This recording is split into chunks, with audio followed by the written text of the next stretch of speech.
హిమాచల్ ప్రదేశ్ ఇట్లాంటివన్నీ బీజేపీకి ఎట్లా వసిపోయినాయి అంటే ఆర్ఎస్ఎస్ అక్కడ ఒక ప్లాట్ఫామ్ క్రియేట్ చేసుకొచ్చింది కాబట్టి అదే తరహా ఇక్కడ కూడా చేసింది కాబట్టి ఆ కాన్సన్ట్రేషన్ క్రిందటిసారి దాదాపుగా 30,000 40,000 ఓట్లు వచ్చినాయి బీజేపీకి ఏజెన్సీ ప్రాంతంలో. అందుకని ఫస్ట్ అది కాన్సన్ట్రేట్ చేస్తున్నారు. అవి వైసీపీకి బ్యాండ్ ఇక్కడ బీజేపీ బలపడటం. ఎస్సీ సెగ్మెంట్స్లో ఇంకా పట్టు రాలేదు అది. కాబట్టి ఇప్పుడు ప్రస్తుతం వీళ్ళు ఆ రూట్లో ఆ గ్యాప్ కోసం కూటమి కట్టారని నేను అనుకోను.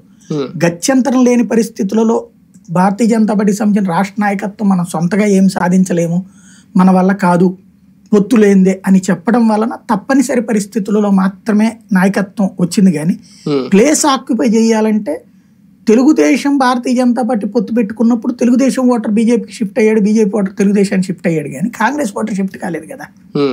ఈవెన్ ఇండివిజువల్గా పోటీ చేసినప్పుడు కూడా బీజేపీ ఏది 98లో తెలుగుదేశం బలహీనపడినప్పుడు తెలుగుదేశం ఓటర్ తూర్పుగోదావరి పశ్చిమ గోదావరి జిల్లాల్లో అటుకు షిఫ్ట్ అయింది.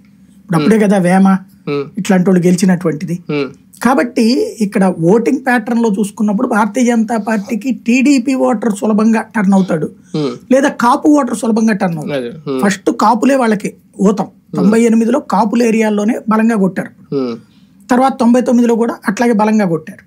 ఆ తర్వాత కాపులకి వాళ్ళు నాయకత్వం ఇచ్చి కూర్చోబెట్టడం మిస్ చేసి కమ్మ సామాజిక వర్గానికి టర్న్ చేయడం వల్ల బీజేపీ కాపులు మళ్ళీ ఆ తర్వాత కాంగ్రెస్